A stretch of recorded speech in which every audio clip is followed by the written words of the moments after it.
All right, let's talk about something that trips up a lot of smaller nonprofits: fundraising registration exemptions. We're going to break down how they work and, more importantly, what you really need to know to stay compliant. Welcome. Our whole goal here is to take these really complex compliance topics and make them practical and easy to understand. And this explainer is brought to you by our friends at Ironwood Registrations. So, you run a small nonprofit, right? You're probably thinking, we're small, we don't raise a ton of money, so we're exempt from all that fundraising registration stuff.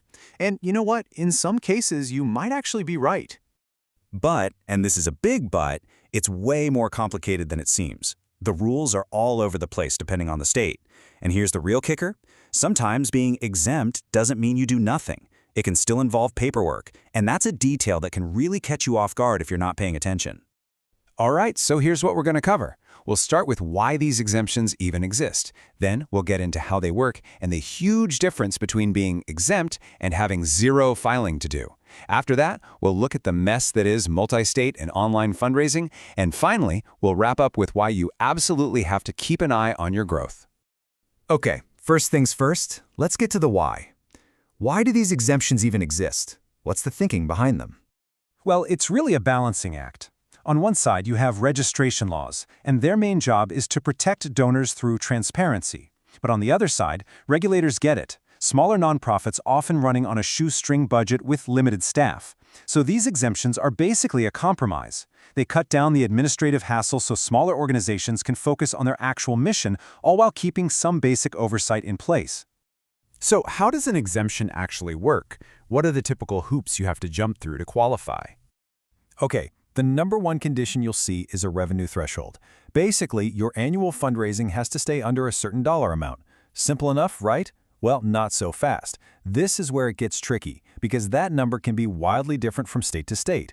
We're talking a few $1,000s in one state and a much higher amount in another.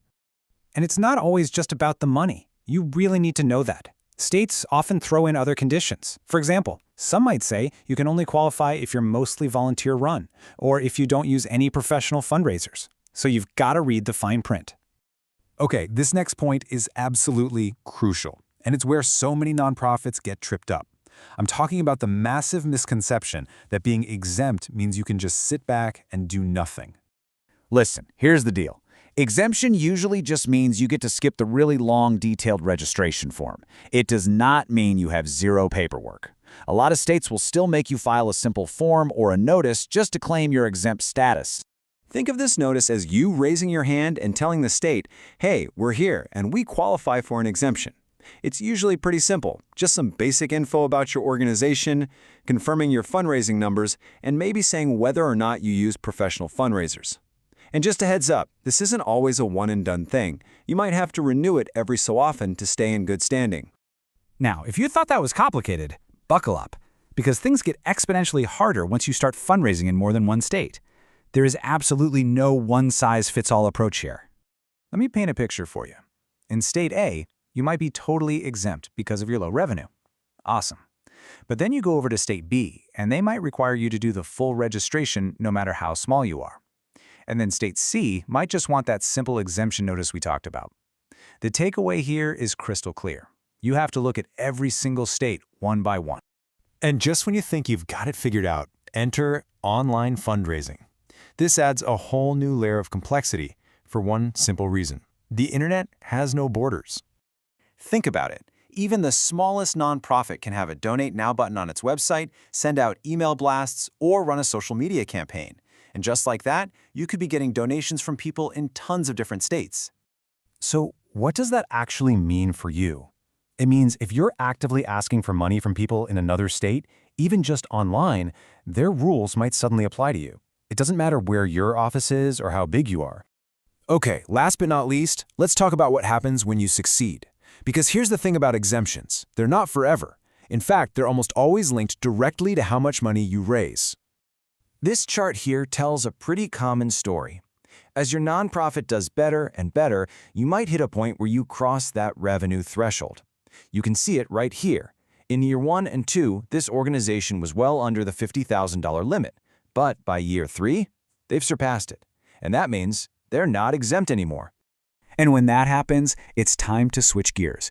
You have to transition from being exempt to filing for full charitable registration. This is exactly why it is so important to watch your fundraising numbers every single year. It's the only way to stay compliant as your organization gets bigger. So let's just quickly recap the big points. Number 1, the rules are different everywhere. Number 2, exempt doesn't mean do nothing. You might still have to file a notice. Number 3, you've got to check the rules for each state individually. And number 4, keep a close eye on your fundraising growth year after year. So, is your compliance strategy really ready for your own success? Look, these small charity exemptions can be a huge help, giving you some much-needed breathing room.